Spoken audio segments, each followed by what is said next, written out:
Vladimir Putin's on the front page of Moskovsky Komsomolets today, along with a photo, the words, "Russia only has two allies, its army and its navy."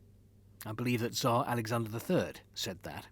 The headline, "The Difficult Summer of 2023. The paper starts off very meteorological. In the Russian capital this summer, the rain, thunder and lightning never seems to stop, just like Russia's political weather. In theory, the Wagner mutiny should have fulfilled the limit for summer crises, but it looks like there's no limit.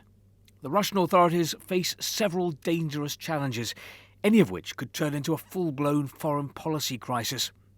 The author mentions the Black Sea grain deal that Russia's pulled out of, the situation in the South Caucasus with Azerbaijan and Armenia, but he notes that one potential crisis was resolved on Wednesday, when the Kremlin announced that Putin would not travel to South Africa next month for the BRICS summit, ending speculation about whether South Africa would arrest him on the warrant issued by the International Criminal Court. The paper is relieved.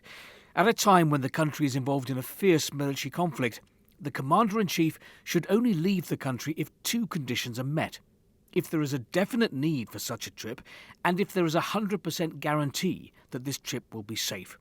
Neither is true in this case. Instead, Foreign Minister Lavrov will go to South Africa and President Putin will connect via video link. Kommersant reports that Moscow had made it clear that it had wanted Vladimir Putin to participate in person in the summit. Judging by the initial mood on the Russian side and the statements coming out of Pretoria in the last week, this change was not what Moscow desired. The paper claims that South Africa's Deputy President, Paul Mashatile, had said the South African authorities would be happy if Vladimir Putin doesn't come. Now his wish has come true. This is the first time that the ICC arrest warrant has affected the Russian leader's plans.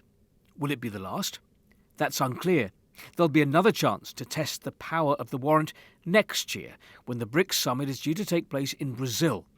Like South Africa, but unlike India, China and Russia, Brazil is party to the ICC.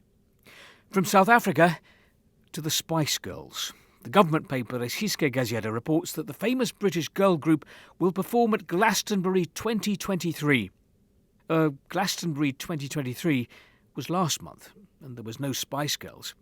Perhaps they meant 2024, but a Spice Girls reunion is no done deal.